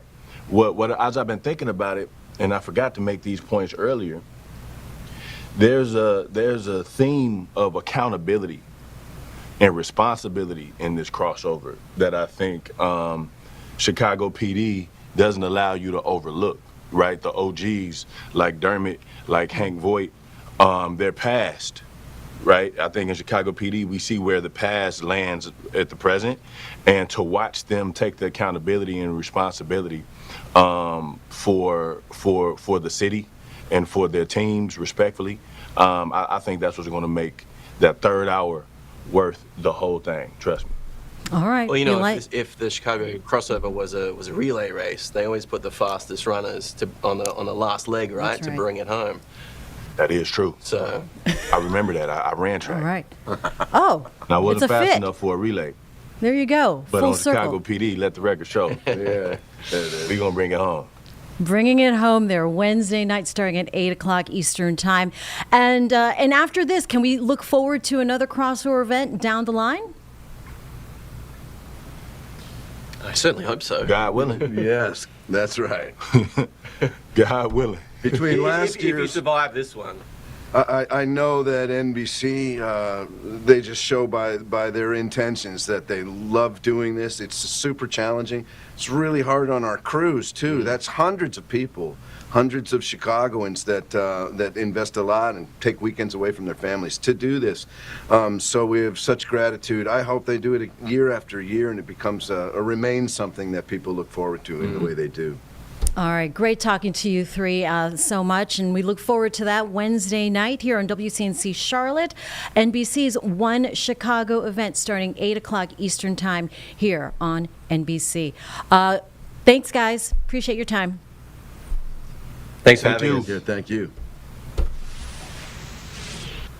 And we'll be right back on Live Impact News on WCNC Plus.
At 10:43 here on Live Impact News on WCNC Plus, we have a little bit of breaking entertainment news. Over the weekend, according to her stylist, Zendaya and Tom Holland have tied the knot at a secret wedding ceremony. So we'll try to get more information on that here on WCNC Charlotte, certainly later for our trending block on WCNC Charlotte News at 4 with myself as well as our Nick Sturdivant. In the meantime, happening this morning is of course, a number of memorials honoring the late Reverend Jesse Jackson there in Columbia, South Carolina. Public ceremony and public service just concluding. Let's go to this now here on Live Impact News. Ladies and gentlemen, and this iconic family, with whom I've enjoyed now 4 generations of a friendship. Jesse Louis Jackson and I attended rival high schools. He up at Sterling in Greenville, I at Mather Academy in Camden. We played football and basketball against each other. Our teams did. Jesse was the star quarterback at Sterling. I was a prolific bench warmer at Mather. But the rivalry was there. He could play and I could yell. And then that relationship extended and even became more intense when he decided to go to North Carolina A&T, and I went to South Carolina State. We had an intense rivalry. But then, independent of each other, we both made a decision to become a member of Omega Psi Phi fraternity. And it was in that brotherhood that we developed a love and respect that lasted throughout the ages. His mother, Helen, was one of my best friends. Jess and I had to get along because Helen willed it. When I ran the statewide office, she and Lotta Gibson with fried chicken when I was in Greenville.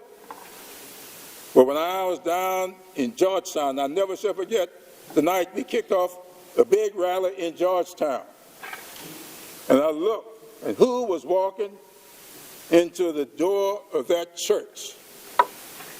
But Helen and Lotta Gibson had driven all the way from Greenville to Georgetown to help me launch my political career.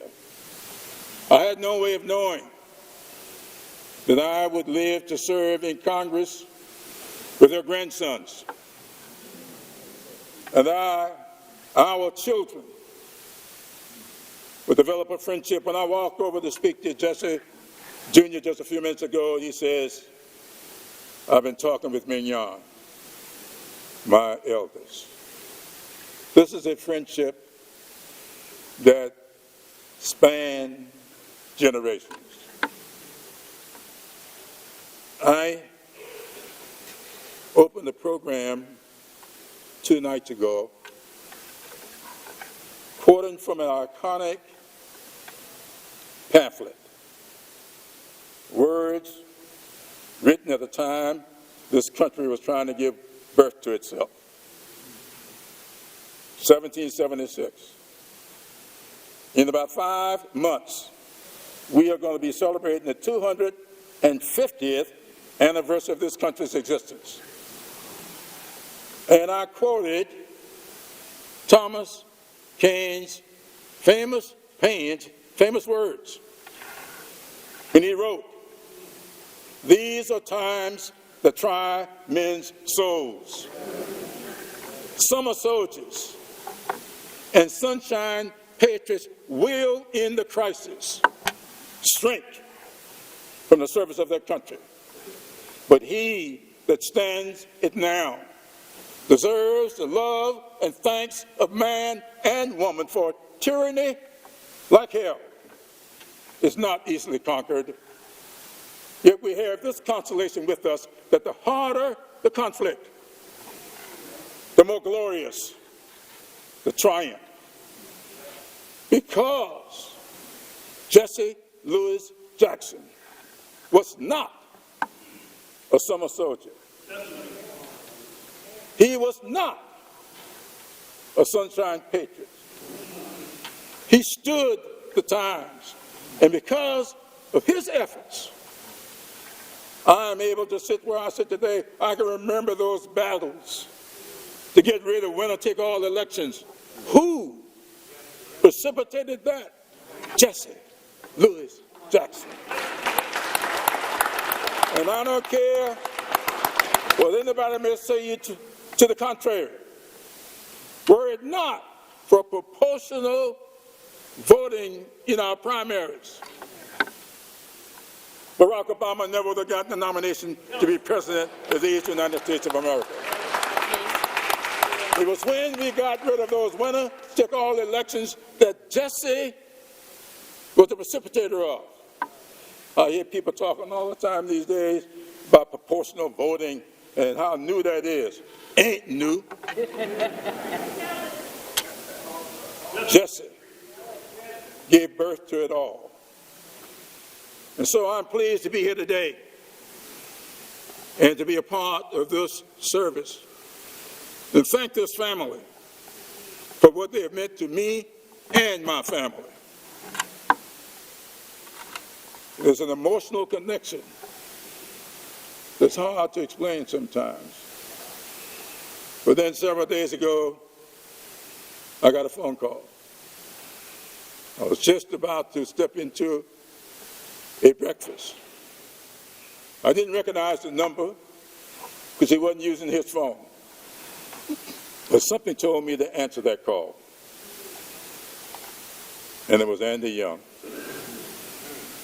telling me that his condition would not allow him to withstand going to Chicago, but he wanted to come here to South Carolina today to be a part of this. And I told him, Andy, I'm almost 10 years your junior. And so I know what it is not to be able to withstand crowds and cold weather anymore. Come on over to South Carolina and I will yield you the balance of my time if I have not used it all. Ladies and gentlemen, Andy Young.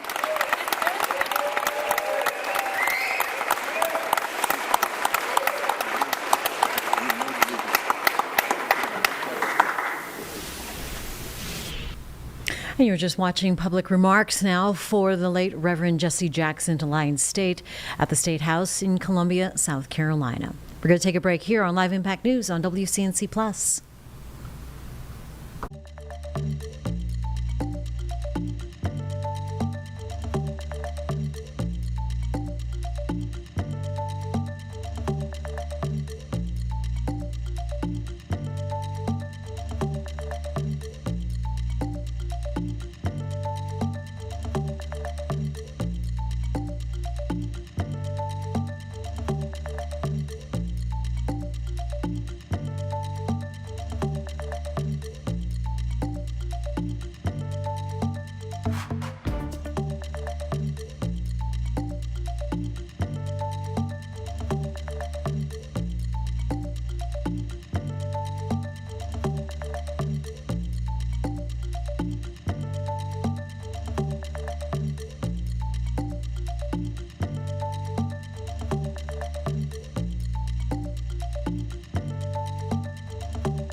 At 10:54 here on Live Impact News on WCNC Plus, want to let you know that at 11 o'clock, President Trump is expected to come out and speak live. We're going to bring you that special report as focus and attention is turned towards the Middle East. This morning, Secretary of Defense Hegseth, along with General Dan Kane, making remarks, taking media questions at the Pentagon, a briefing on what happened over the weekend. We'll continue to play this out for you now on Live Impact News on WCNC Plus, and this should get you and get us to the top of the hour. A change there. This is their moment to take advantage of it for sure. You served in Iraq and know that no American soldiers were killed in Kurdistan. The Kurdish people are very pro-American. Will you continue protect Kurdistan and Peshmerga as loyal ally of the United States? Why I'm asking this question? Because now Kurdistan is under attack by Iranian drones and by proxies in Iraq and on the region. I think I can speak to allies generally in the region who we've been in constant communication with. We've been standing shoulder to shoulder with them, and we appreciate their capabilities. Absolutely. Yes, right here. Hi, thank you. Cameron Arkin with the Daily Wire. My question is about some of the domestic threats, if any, regarding this right now. Have there been any concerns about Iranian sleeper cells, and kind of what has the Trump administration been doing to kind of monitor these threats? Across the interagency, in full coordination, of course, we're paying attention to any potentialities there. This is a former regime, a regime that seeks to export that ideology and try to sow terror. We're ready for that. We've seen these types of folks before, and the American people can rest assured that we're vigilant on that. Secretary, thank you. Kind of a follow-up on that last question. There was just this, what appears to be a terrorist attack in Austin yesterday. How does that change the operation at all?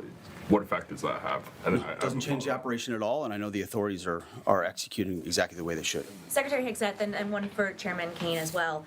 I understand, to your point here, that you don't want to broadcast everything for our adversaries to hear, but the American people also want to know what they're sending their men and women to war for.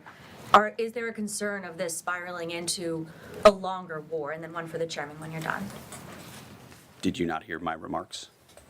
I mean, we're ensuring the mission gets accomplished, but we are very clear-eyed, as the president has been, unlike other presidents, about the foolish policies of the past that recklessly pulled us in to things that were not tethered to actual clear objectives.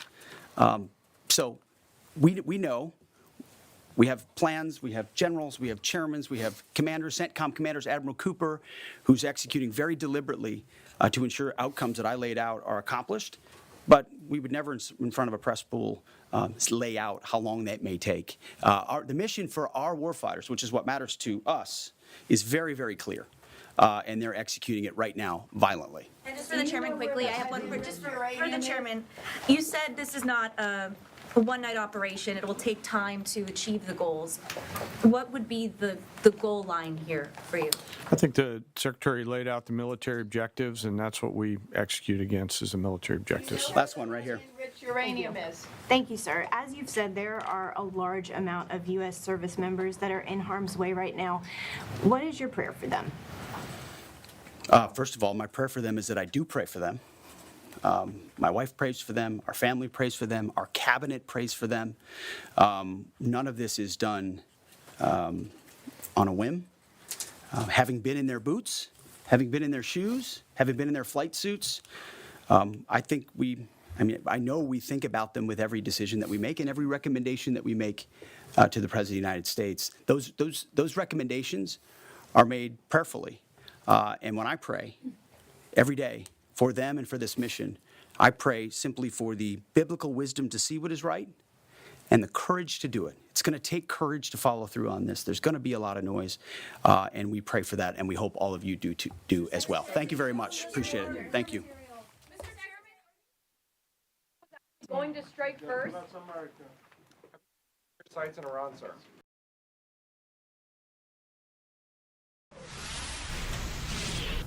Time right now is 10:59 as we come up on 11 o'clock. You're watching Live Impact News on WCNC Plus. Want to let you know that Charlotte today is not going to be on here at 11.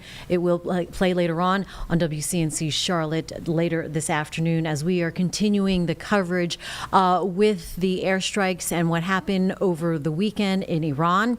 This morning we've learned a 4th U.S. military member killed, and we are expecting to hear from the president any moment right now.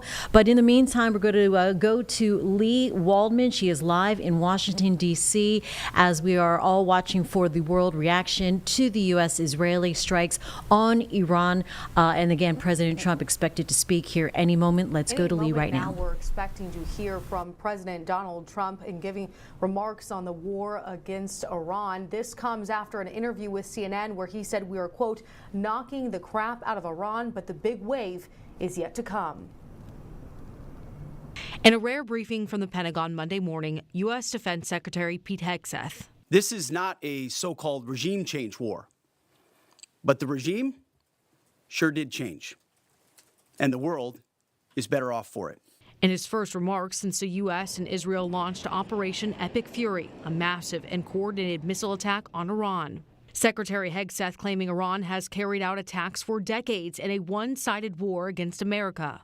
We didn't start this war, but under President Trump, we are finishing it. Iran's national security chief posting on X that, quote, Iran did not start this war, and warning the country, quote, unlike the United States, has prepared itself for a long war. A war that has already seen several hundred people killed in Iran, according to the Red Crescent Society. 3 U.S. fighter jets were shot down by Kuwait in an apparent friendly fire incident, the U.S. says, and 4 U.S. troops based in Kuwait killed in Iran's response. Sadly, there will likely be more. The chairman of the Joint Chiefs of Staff, General Dan Kane, cautioning the U.S. war against Iran will not consist of a single overnight operation and delivering a clear message to anyone who might threaten the U.S. Understand clearly, we can reach you, we can sustain the fight, and we can scale the fight, and we will prevail. With the Iranian Supreme Leader dead, questions remain as to who will lead the country. In addition to the 4 service members who were killed in that suspected drone attack in Kuwait, we're learning that 18 U.S. service members were, quote, seriously wounded. Live in Washington, D.C., I'm Lee Waldman. Thank you, Lee. And right now we are awaiting again the president to make remarks at the White House. It is a live picture right now as you see media pouring into the room where the president is expected to enter here shortly. And we'll bring that special report to you. He is expected to address the war and what is happening with Iran, as well as what is coming in the future. He has said earlier that he expects this Operation Epic Fury, to last 4 to 5 weeks, and with that, the potential of sending more U.S. troops out to the Mideast is not out of the scope of possibilities. So we are monitoring the moments here leading up to the president expected to enter here and make some remarks and speak on what is happening with Iran. You can see General Dan Kane. He just spoke moments ago, and in the briefing at the Pentagon with Secretary of Defense Pete Hegseth, talking about what happened over the weekend and speaking to what he could, the limit he could, let us know how everything unfolded and the moments leading up to Sunday's attack and the fallout now as we will look towards the future.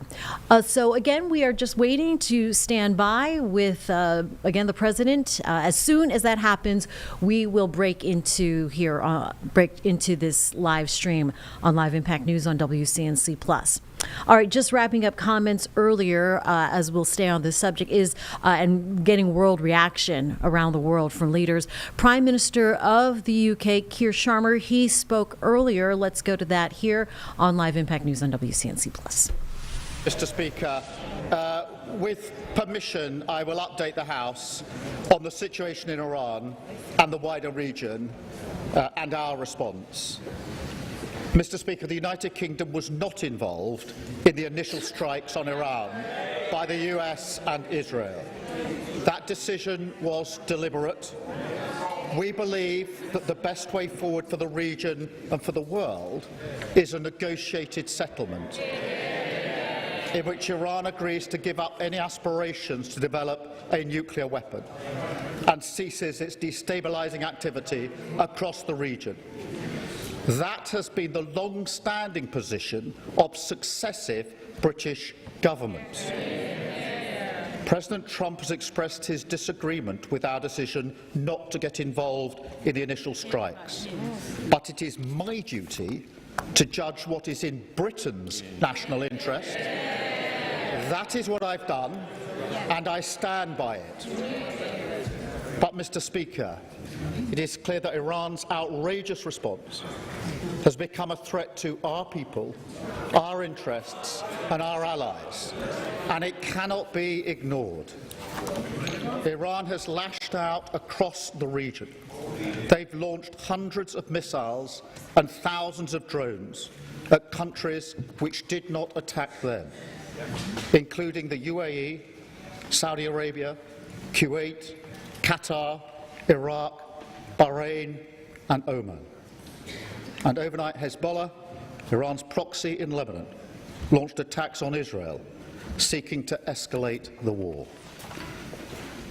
Mr. Speaker, there are an estimated 300,000 British citizens in the regions, residents, families on holiday, and those in transit. Iran has hit airports and hotels where British citizens are staying. It is deeply concerning for the whole House and the whole country. And, Mr. Speaker, our armed forces are also being put at risk by Iran's actions. On Saturday, Iran hit a military base in Bahrain with missiles and drones. There were 300 British personnel on the base, some within a few hundred yards of the strike. Last night, a drone hit RAF Akrotiri in Cyprus. There were no casualties in this strike. Mr. Speaker, it is important for me to say that our bases in Cyprus are not being used by US bombers. The security of our friends and partners in Cyprus is of critical importance. And, Mr. Speaker, I want to be clear. The strike on RAF Akrotiri in Cyprus was not in response to any decision that we have taken. In our assessment, the drone was launched prior to our announcement. Iran's aggression towards Britain and our interests is long-standing, and that's why we've always ensured that protections for British bases and personnel are at their highest level. Mr. Speaker, it is very clear that the death of the Supreme Leader will not stop Iran from launching these strikes. In fact, their approach is becoming even more reckless and more dangerous to civilians. They are working ruthlessly and deliberately through a plan to strike not only military targets, but also economic targets in the region, with no regard for civilian casualties. That is the situation we face today, and to which we must respond. Mr. Speaker, I've been speaking to our Gulf partners over the weekend. They're outraged by Iran's acts, particularly as they played no part in any strikes, and they've asked us to do more to defend them. Moreover, it is my duty, the highest duty of my office, to protect British lives. That is why we put British jets in the air, Typhoons and F-35s, as part of coordinated defensive operations, which have already successfully intercepted Iranian strikes, including, Mr. Speaker, taking out one drone that was heading towards a coalition base in Iraq, housing UK service personnel. I want to pay tribute to our brilliant servicemen and women, putting themselves in harm's way to keep others safe, and I know the whole House will join me in expressing our gratitude and our respect. But, Mr. Speaker, it is simply not possible to shoot down every Iranian missile and every drone after they've been launched. The only way to stop the threat is to destroy the missiles at source, in their storage depots or at the launchers. The US requested permission to use British bases for that specific and limited defensive purpose because they had the capabilities to do so. Yesterday evening, we took the decision to accept that new request in order to prevent Iran firing missiles across the region, killing innocent civilians, putting British lives at risk, and hitting countries that have not been involved. To be clear, the use of British bases is limited to the agreed defensive purposes. We are not joining the US and Israeli offensive strikes. The basis for our decision is the collective self-defence of long-standing friends and allies and protecting British lives. It is in accordance with international law, and we produced a summary of our legal advice, which clearly sets this out. We will keep the decision under review. Mr. Speaker, we are not joining the strikes, but we will continue our defensive actions in the region. France and Germany are also prepared to enable US action to destroy Iran's capability to fire missiles and drones from source. I've been in close contact with President Macron and Chancellor Merz in recent days, as well as President Trump and leaders across the region to that end. Mr. Speaker, be in no doubt, the regime in Iran is utterly abhorrent. In January, they murdered thousands of their own people, the full horror of which is still hidden from the world. For decades, they have sought to destabilise the region and export terror around the world. Their proxies in Yemen have targeted British ships in the Red Sea. They facilitated Russia's attacks in Ukraine. The regime's tentacles have even reached these shores, posing a direct threat to Iranian dissidents and to the Jewish community. Over the last year alone, Iran has backed more than 20 potentially lethal attacks on UK soil, each of which, Mr. Speaker, we have foiled. So it's clear the Iranian regime must never be allowed to get their hands on nuclear weapons. That remains the primary aim of the United Kingdom and our allies, including the US, and ultimately this will have to be achieved at the negotiating table. Mr. Speaker, in this dangerous moment, our first thoughts are with our citizens in the region, friends, family members and constituents. I recognise the deep concern that the situation is causing for those involved and for communities across the country. We're asking all British citizens in the region to register their presence so we can provide the best possible support, and to monitor the Home Office travel advice, which is being regularly updated. Across much of the region, airspace remains closed, and local authorities are advising individuals to shelter in place. The situation on the ground may remain challenging for some time, so we're sending rapid deployment teams to the region to support our British nationals on the ground. And we're in close contact with the travel industry and governments in the region, including with our friends in the UAE, given the concentration of British nationals in that country. And we're looking at all options to support our people. We want to ensure that they can return home as swiftly and safely as possible.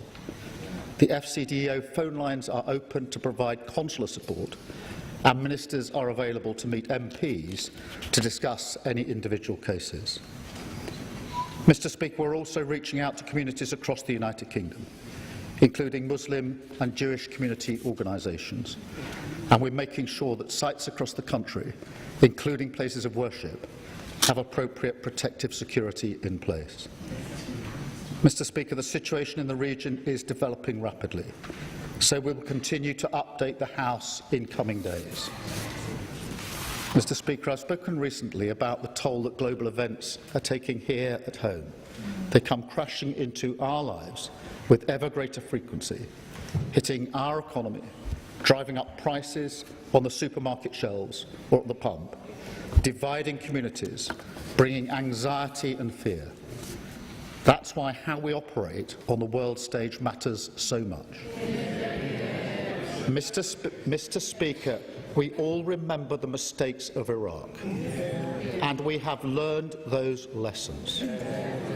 Any UK actions must always have a lawful basis and a viable, thought-through plan. I say again, we were not involved in the initial strikes on Iran, and we will not join offensive action now. But in the face of Iran's barrage of missiles and drones, we will protect our people in the region and support the collective self-defence of our allies, because that is our duty to the British people. It is the best way to eliminate the urgent threat, to prevent the situation spiralling further, and support a return to diplomacy. It is the best way to protect British interests and British lives.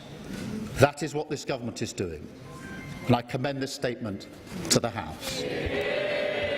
Leader of the Opposition, Kevin Bednall.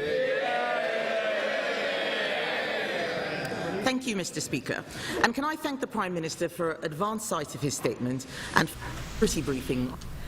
And you've been watching some remarks there from the Prime Minister of the UK on the Iran situation. We are awaiting the President to arrive at the White House to deliver his remarks, and you're looking at a live picture right now at what that room looks like. So it should be happening here any minute. He was scheduled to speak on medal honors. That ceremony is what's actually on his agenda for today, but he is expected to speak on Iran prior to the medal honors ceremony. All right, so we will bring that to you here on Live Impact News on WCNC Plus. But as you can see, you're still seeing a lot of dignitaries, and there is General Dan Kane, the Chief of Joint Chair. And so he's still standing as well. So when we see the president enter the room, though, we will bring that to you here on Live Impact News. In the meantime, let's go ahead and take a break on Live Impact News on WCNC Plus.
At 11:19 here on a special edition of Live Impact News on WCNC Plus, I'm Jane Monreal, covering the post-weekend events in the Mideast, where 4 U.S. military members now confirmed killed in that operation, Operation Epic Fury. We are awaiting President Trump's remarks here at the White House to speak on Iran before the Honors Medal ceremony. In the meantime, let's go to NBC's Richard Engel. He has the latest from the ground in Israel for Live Impact News on WCNC Plus. I am now in the Israeli town of Beit Shemesh, which is just outside of Jerusalem, and this residential area took a direct hit by an Iranian ballistic missile. At least 9 people were killed here, and you can see how much damage a single ballistic missile can do if there is a direct hit. Israel has been able to knock down almost all of the incoming Iranian fire with help from the United States. This is a joint U.S.-Israeli war. The Pentagon says that the U.S. has launched about 1,000 different strikes, hitting 1,000 different targets just since this war began. But now we're learning more about a friendly fire incident in Kuwait in which 3 American aircraft were shot down. There's images of these planes falling from the sky on fire. The Pentagon is saying that, yes, these 3 American planes were shot down accidentally by a Kuwaiti air defense system, that it happened during active combat operations against Iran, and that all of the crews were safe and survived. But Kuwait is also the location where at least 3 American soldiers died in a separate incident when an Iranian attack hit an American base. 5 other American service members were seriously wounded. Richard Engel, NBC News, Israel. We also heard from Prime Minister Benjamin Netanyahu surveying some of the damage, same area where Richard is there in Israel, and he did speak to some media there in English. Let's go ahead and play this back for you here on Live Impact News. You can have a chair. Shh. We're in the 3rd day of sorry.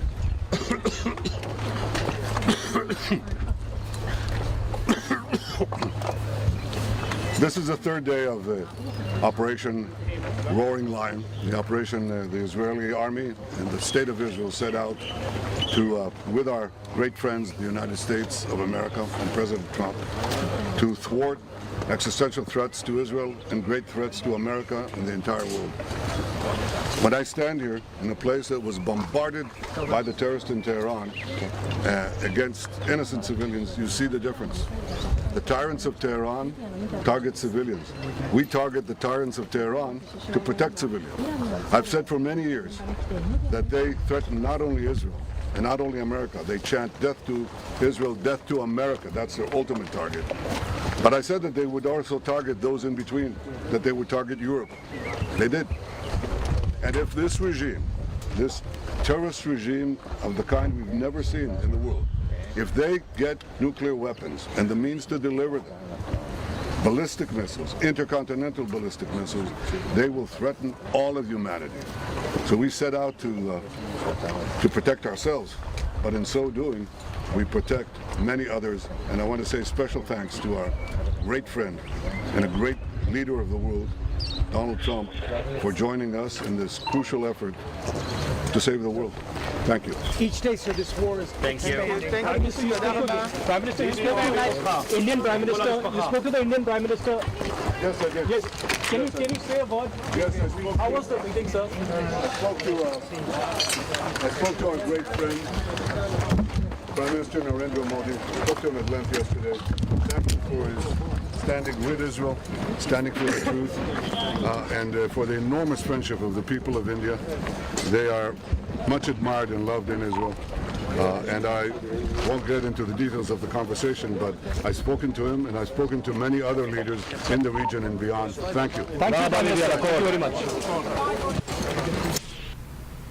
All right, again, we are awaiting President Trump's remarks here to start things off in the 11 o'clock hour from the White House. He is expected to speak on Iran as we are monitoring that live picture there at the White House. In the meantime, here at home, Professor of International Studies, Mike Bitzer, speaking from Catawba College on what's happening again in Iran. He spoke to our Ben Thompson and Lisa Washington on WCNC Plus as we await again a special report from NBC News and President Trump to speak on this as well, and we'll eventually hand things off to WCNC Charlotte with our main studio, Ben and Lisa. In the meantime, their interview earlier with Professor Bitzer. President's actions over the weekend. Take a look here in North Carolina. A new Catawba College YouGov poll shows 63% of Republicans support U.S. military action in Iran, while 68% of Democrats do not support military action, almost a total inverse there. Joining us now to talk about it, Catawba College political professor Michael Bitzer. We do want to talk to you about the primary day tomorrow, but put on your statistician hat first. What is your reaction to this poll? We should say it was taken in January, I believe, but it does give us a sense for how our neighbors feel about this conflict. It certainly does, and we asked in January. At the time, there were massive demonstrations against the Iranian regime, and we asked about military strikes to support those particular protests, and overall, North Carolinians were against it, but it was fairly close in terms of the margin of error. But that partisan divide that you pointed out is kind of a classic dynamic that we are seeing play out nationally and here in North Carolina. And if you asked somebody who was an independent, not a partisan on initial identification, 50% of them were against it. So we're going to go into the field next week for our March survey to ask the same question again now that we actually have military operations in the Middle East, and see what changes in terms of the dynamics. It will be interesting to see those results, especially given the events over the past weekend. All right, so let's switch gears now and talk about the primary. Of course, the early voting ended over the weekend. Tomorrow is the actual primary.